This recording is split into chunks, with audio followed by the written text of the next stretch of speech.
आजम खान की विधानसभा सदस्यता होगी बहाल, कोर्ट का बड़ा फैसला। जिस मामले में गई थी आजम की कुर्सी, उसमें हुए भरी। हेट स्पीच मामले में सुनाई गई थी 3 साल की सजा। मोहम्मद आजम खान के लिए बुधवार का दिन बेहद राहत भरा रहा। रामपुर की विशेष अदालत ने उन्हें 4 साल पुराने उस मामले में बरी कर दिया जिसके चलते उनकी विधानसभा सदस्यता रद्द हो गई थी। और अब दावा किया जा रहा है कि जिस फैसले में मिली सजा के चलते आजम खान की विधानसभा सदस्यता गई, जब वो सजा ही रद्द हो गई तो आजम की विधानसभा सदस्यता समाप्त करने का जो फैसला हुआ था वो भी अपने आप रद्द हो जाना चाहिए, क्योंकि इन दोनों का लिंक था। दरअसल 2019 के लोकसभा चुनाव में आजम खान रामपुर सीट से समाजवादी पार्टी के उम्मीदवार थे। चुनावी मंच से भाषण देते हुए आजम खान ने जिला प्रशासन के खिलाफ सख्त टिप्पणी की थी, जिसे हेट स्पीच मानते हुए आजम खान के खिलाफ मामला दर्ज कर दिया गया था। उस समय आजम पर मामला दर्ज होने के बावजूद उन पर कोई फर्क नहीं पड़ा, क्योंकि आजम खान ने रामपुर लोकसभा का चुनाव आसानी से जीत लिया। इसके बाद जब 2022 में यूपी में विधानसभा चुनाव हुए तो आजम खान रामपुर से सभा की टिकट पर विधानसभा का चुनाव लड़े और जीते।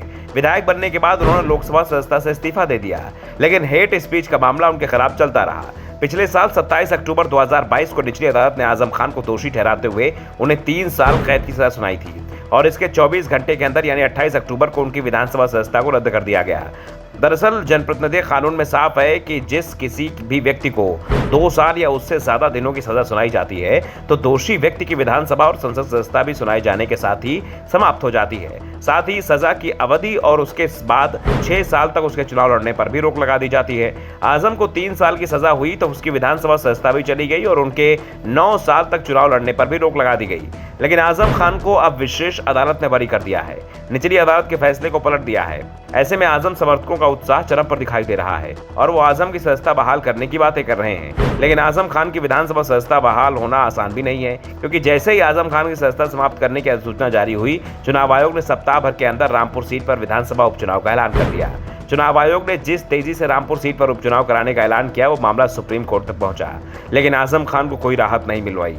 उपचुनाव में बीजेपी के आकाश सक्सेना ने सपा के आसिम रजा को हरा दिया और आजम की सीट पर वो विधायक बन गए। ऐसे में सवाल ये भी उठ रहे हैं कि अगर आजम की विधानसभा सदस्यता बहाल होती है तो क्या आकाश सक्सेना का चुनाव शून्य घोषित कर दिया जाएगा, उनकी विधानसभा सदस्यता रद्द हो जाएगी? ये होना मुश्किल लग रहा है। वैसे भी आजम के चुनाव लड़ने पर अभी भी रोक लगी हुई है। अंतर बस इतना है कि पहले 9 साल की रोक थी, जो अब घटकर 8 साल की हो गई है।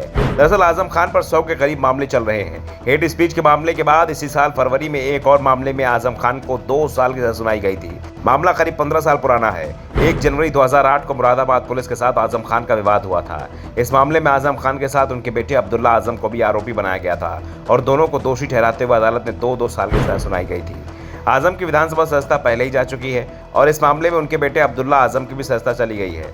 ऐसे में साफ है कि अगर हेट स्पीच मामले में आजम खान की सदस्यता को लेकर सपा कोर्ट में जाने विचार करे तो दूसरे मामले में आजम की सदस्यता चली जाएगी। वैसे भी रामपुर सीट पर उपचुनाव हो चुका है, इसलिए आजम खान के लिए विधानसभा की सदस्यता हासिल करना आसान नहीं है। Bureau report, the such India.